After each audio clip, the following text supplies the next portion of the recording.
আর এবার যে খবর দেব, হঠাৎ করেই সৌদি আরব সফরে যাচ্ছেন প্রধানমন্ত্রী নরেন্দ্র মোদী।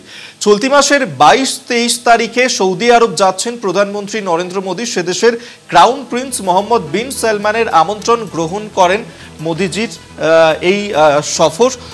প্রধানমন্ত্রী নরেন্দ্র মোদী তিনি সৌদি আরবে যেতে চলেছেন, চলতি মাসেই তিনি সৌদি আরবে যাচ্ছেন। কিন্তু কী কারণে তার এই সফর, সৌদি আরবে কেন যাচ্ছেন প্রধানমন্ত্রী নরেন্দ্র মোদী, আমরা সেই নিয়ে আরও বিস্তারিত জানবো। এই মুহূর্তে সরাসরি নিউজরুম থেকে আমাদের সঙ্গে রয়েছেন আমাদের পলিটিক্যাল এডিটর আশিস চট্টোপাধ্যায়। আশিস দা, সৌদি আরবে যেতে চলেছেন প্রধানমন্ত্রী নরেন্দ্র মোদী, কী কারণে তার এই সফর? দেখো, হঠাৎই সৌদি আরবের এই সফরের খবরে বিস্ময়ের সৃষ্টি হয়েছে। কেননা আমরা জানি যে 21 তারিখে ভারত সফরে আসছেন মার্কিন ভাইস প্রেসিডেন্ট জেডি ভান্স। তিনি 24 তারিখ অবধি থাকবেন। মার্কিন ভাইস প্রেসিডেন্টের ভারত সফরকালীনই হঠাৎ তড়িঘড়ি ভারত ত্যাগ করে সৌদি আরবে যাচ্ছেন প্রধানমন্ত্রী। এটার পেছনে বড়সড় কোনো কারণ ছাড়া সাধারণত এই রকম সফরসূচি তৈরি করা হয় না। এক্ষেত্রে কি কি প্রসঙ্গ আসতে পারে তা নিয়ে নানান ধরনের কথাবার্তা হচ্ছে কূটনৈতিক মহল এবং রাজনৈতিক মহলে।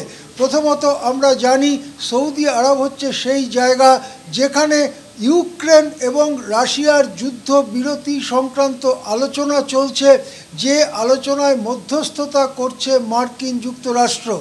এখন দুদিন আগে মার্কিন যুক্তরাষ্ট্র জানিয়ে দিয়েছে অবিলম্বে যুদ্ধবিরতি চুক্তি করতে হবে, তা না হলে মার্কিন যুক্তরাষ্ট্র ওই মধ্যস্থতা থেকে বেরিয়ে যাবে।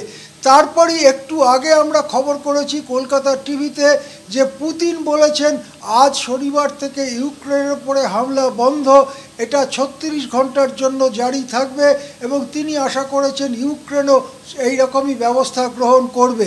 এই রকম খবর যখন করা হচ্ছে তখন এটা স্পষ্ট বোঝা যাচ্ছে যে ইউরোপে যে যুদ্ধটা হচ্ছে সেই যুদ্ধটা হয়তো এখন শেষের দিকে যাওয়ার একটা সম্ভাবনা তৈরি হয়েছে। ইতিমধ্যে বারবার নরেন্দ্র মোদী এই যুদ্ধ বন্ধের ব্যাপারে নানানভাবে প্রভাব খাটাবার চেষ্টা করেছেন, মানে ঠিক পথে প্রভাব খাটাবার চেষ্টা করেছেন, শান্তির জন্য চেষ্টা করেছেন।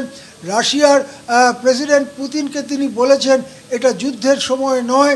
এরপরে বিশ্বের পরিস্থিতি আরও অনেক পাল্টে গেছে, বিশেষ করে মার্কিন এই যে শুল্ক চাপানোর যে ব্যাপার ইত্যাদিগুলো সামনে এসে যাওয়ার ফলে এখন যদি পুতিন যুদ্ধ বন্ধ 36 ঘন্টার জন্য হলেও যুদ্ধ বন্ধের ঘোষণা করেন এবং পুতিন বলেন যে আমরা একটি চুক্তি করতে আগ্রহী, এবং সেই চুক্তি যদি হয় তাহলে সেটা সৌদি আরবের মাটিতেই হবে। আর সেই সৌদি আরবেরই ক্রাউন প্রিন্সের ডাকে হঠাৎ মোদি সৌদি আরবে যাচ্ছেন, তাহলে কি ওই ইউক্রেন রাশিয়া যুদ্ধ বন্ধে যে আলোচনা চলছে তাতে বাইরে থেকে কোনো প্রভাব বা কোনো পরামর্শ দিয়ে সহায়তা করতে চান মোদি, অথবা অন্য কোনো কারণ সৌদি আরবের সাথে ব্যবসা বাণিজ্য বা ক্রুড পেট্রোলিয়াম পাওয়ার ব্যাপারে অন্য কোনো বিশেষ চুক্তি সম্পন্ন করতে যাচ্ছেন? এসব সম্ভাবনায় ঘোরাফেরা করছে। কিন্তু সফরসূচি এরকম হচ্ছে 21 তারিখে ভ্যান্সের সাথে আলোচনায় বসবেন মোদিজি। তারপরে তিনি 21 তারিখেই রাত্রের দিকে সম্ভবত ভারত ত্যাগ করে সৌদি আরবে যাবেন। 22-23 এই দুদিন সৌদি আরবে তিনি থাকবেন।